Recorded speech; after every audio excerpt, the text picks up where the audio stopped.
um, and is volunteering time for a nonprofit an acceptable way of what is an acceptable way of helping others? And she continues, how are you supposed to host others? First, let's take that first. Okay, let's. So obviously, someone that, for whatever reason, either they're disabled or they're unemployed or their stocks, crashed, whatever it is, I think that was one of the points of tonight's lecture, that giving money is not the only way of giving. You can give your time, you can volunteer. There are endless ways of helping people, and certainly to volunteer for organizations, to help in any way is definitely something that's acceptable. As a matter of fact, what's interesting that Rabbi Moshe Feinstein would teach his students that we don't only have to give, again, if it's possible, 10% of our income, net income, to tzedakah, to charity, but he talked about tithing your time. That he spoke here about students, that when they're in yeshiva and rabbinical school, they should give 10% of their time to help other people study, to help other people learn. So he said there are endless ways to give, and it's not only money. It could be our time, our efforts, advice, as we said tonight, giving the benefit of the doubt. Again, the possibilities are endless. So for sure, if someone is disabled or unemployed or doesn't have access to money, they can certainly find other ways of giving. Now, there was another part to that question. Yes, sir. Let me look at the chat. Okay. And the second part of her question was, how are you supposed to host others in your home if you do not have much money for food and are not a good cook?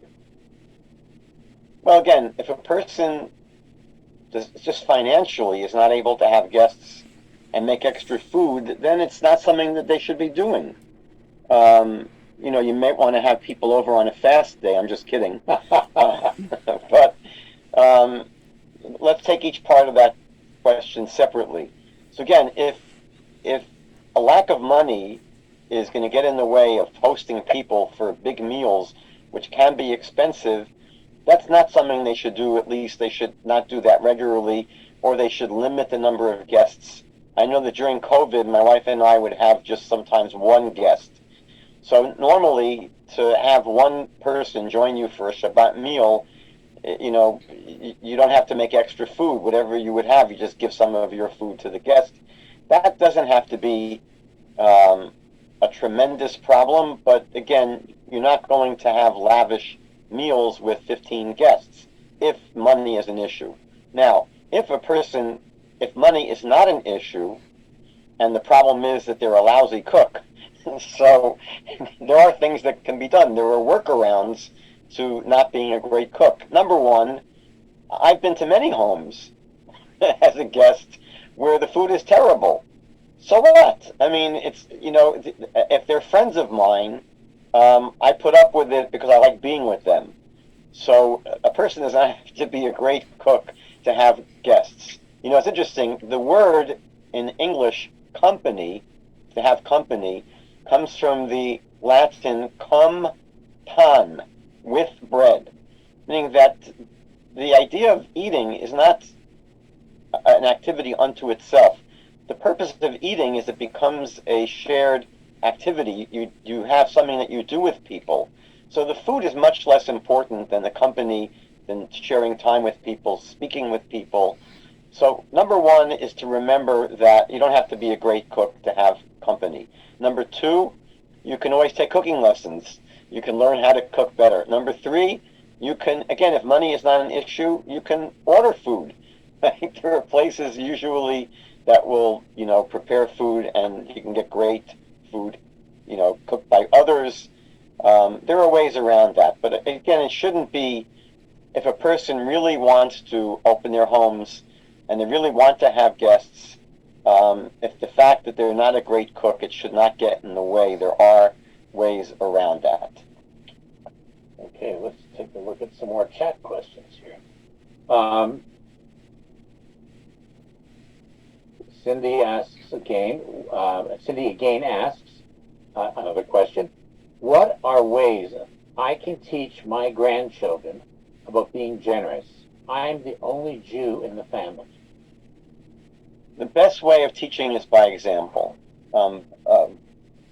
by far. So if you have contact with your grandchildren and they're able to see you being generous, and again, tonight I tried to show you that the menu of generosity is huge. And if you can implement some of these things when you're with your grandchildren, that's just in normal life, in regular interactions with people, there are ways of being generous and being kind and being giving.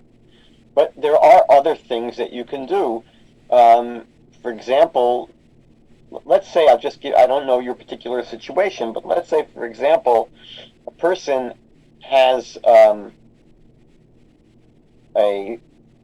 some people, what they do is they designate each month, let's say, the amount of charity they're going to give that month. Some people have a separate bank account, some people just put it away, but it's a good thing to do. It's a good thing to give charity regularly. So what you could theoretically do is invite your grandchildren over and make it a project. Say, you know what, we're going to do some research. We're going to open up the computer and we're going to try and find worthy causes and maybe brainstorm with your grandchildren, meaning involve them in the activity of giving. So again, the very most effective way of teaching anything is by example. Even better is by involving them. The least effective way of teaching is by lecturing and by giving people things to read, for example. If they are older grandchildren, so maybe share this video with them, and maybe this video would be helpful. Again, you have to think creatively. What would be the most effective way of communicating with the people that you are hoping to impact? Okay, thank you, Rabbi. People speak up if you have any questions, but if I don't hear from you, I'm going to continue with what the chat questions are doing. And they're not, okay, let's go up here. Janice asks, where can I find a list of a database or list of these gemachs? Where does Janice live? I don't know. Yeah, so Janice, if you're listening, can you speak up? And I don't know if she's. All right, so anyway, what you would do is there's no database that lists them. Oh, she's in Toronto. In Toronto. So there is, for example, there's a Toronto Jewish directory put out by Bobov, B-O-B-O-V, and they have a list of gemachs in the back of that directory, I think. And then there's a thing in Toronto called the Link, L-I-N-K.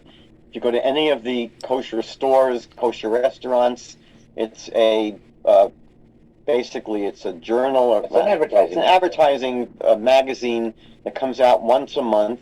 Every 2 weeks. Every 2 weeks. Yeah. So in the back of the Link, they also have many, many, many gemachs that are listed there. So those are two places in Toronto where you could find links. The other possibility, and I'm just guessing, there is a website in Toronto called frumtoronto.com. I think that's the URL. frumtoronto.com. And they also may have on that website a list of gemachs.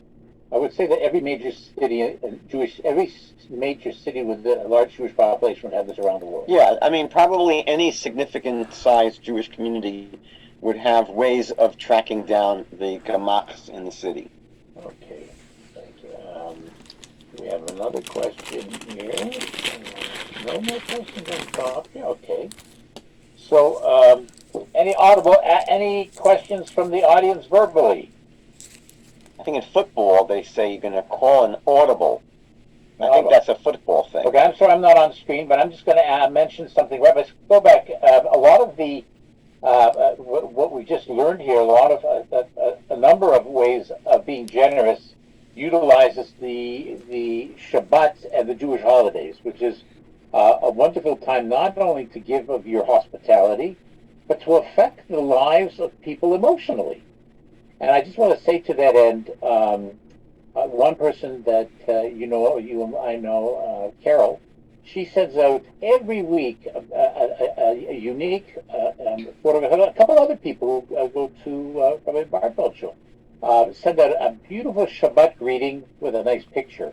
There's another fellow who came on who sends me Shabbat greetings all the time. But there's one lady who had gone to Sherry Tfilah, our shul, for many years, and she can't go now. She's really getting older, and she's housebound a lot. But what she does, she phones all the people she knows once a week and says hello and schmoozes with them.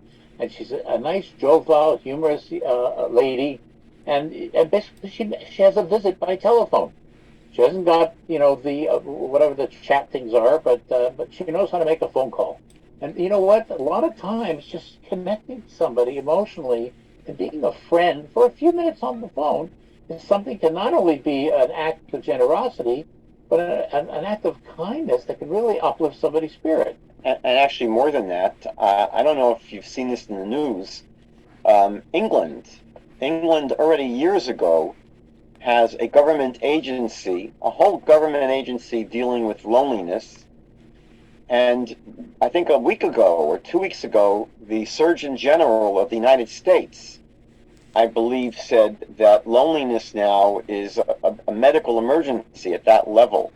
So, the idea of getting on the phone and calling up people that even you don't have regular, deep relationships with, but people that you know and people that would appreciate hearing from you, it's such an incredibly generous, helpful, beautiful, really life-giving kind of thing to do.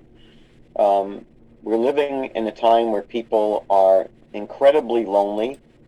People are cut off, unfortunately, from others because more and more of our lives have become, not just because of the pandemic and the isolation that caused, but because so much of life now is digital. People text, people... I know my brother complained to me that his children will not answer phone calls. He wants to speak to them, and they will only text. Now, maybe we're old fogies. We grew up at a time when people actually spoke. But it's a different experience. It's not rocket science. That actually having a conversation with someone is a very different experience than texting someone, even if you text with emojis. So the idea of just getting on the phone, especially if this woman is shut in, she doesn't go out that much, what an amazing thing to do, a kind thing, a generous thing. It's good for her as well, by the way. She always does it every week. It's amazing. It's brilliant. Yeah? My grandmother, I don't know if I mentioned this in the lecture, my grandmother would bake challah. This is your mom's? My mom's mother would bake challah every week for Shabbat, and she would deliver it to neighbors. We lived in an apartment building in the Bronx, and people that either were poor and it was not going to be so easy for them to purchase challah, or people that may not have even thought of having challah on Shabbat, whatever it was. This is something my grandmother did regularly. She would bake challah. She was an incredible baker. She was, as we say in Yiddish, she was a real balabasta, my grandmother. And, she would cook up a storm. But she would do this for people. She would give them, drop off food at their homes, at their apartments, and especially on Thursday nights or Friday mornings, bring them challah for Shabbat. There are so many ways of being generous. It's thank God, because no one has to feel that they're left out.